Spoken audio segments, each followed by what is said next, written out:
Kapatid, tara sa Go Asia Supermarket, maghanap tayo ng mga Filipino products at Filipino foods na pwede nating bilihin at pwede nating maluto ngayong araw na to.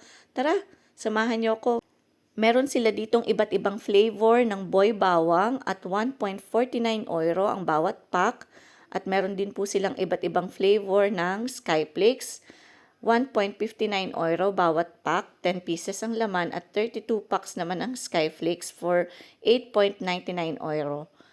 Kapatid, meron din silang salted eggs dito na 5.49 at 5.99 euro. At meron din silang iba't ibang klase ng chicharon from Denmark at from Philippines. Ayan, meron tayong spicy, classic, and original na chicharon from the Philippines.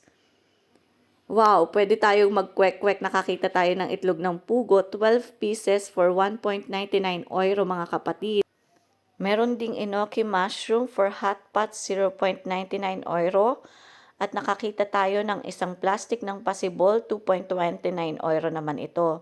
Takoyaki at iba't ibang klase ng fishball. Meron din silang marka pinya na sukang puti at nido. Kapatid, nakakita nga tayo ng chicharap ng Chowking at hindi ko na ito pinalampas. Binili ko na ito, 6.99 euro ang 1 kilo. At magluto na tayo ng shrimp chips. Magpainit lamang tayo ng mantika. Sa kawali, hindi ko masyadong dinamihan ng mantika para hindi ito masyadong lubog na lubog sa mantika. Ganito lang po yung technique na ginagawa ko para hindi siya masunog. Paunti-unti lang na chips ang inilalagay natin sa kawali mga kapatid dahil nga kapag naluto ito ay masyado itong maalsa at masyado ding malaki.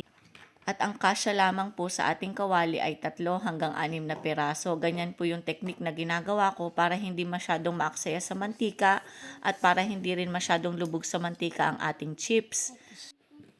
Madami na din yung 1 kilo na nabili natin kapatid at ilang beses na din tayo pwedeng magluto ng chips kapag gusto natin. So sulit na yung pagkabili natin na 6.99 euro at hindi na tayo lugi. At meron na nga po tayong chicharap ng Chowking made in Germany.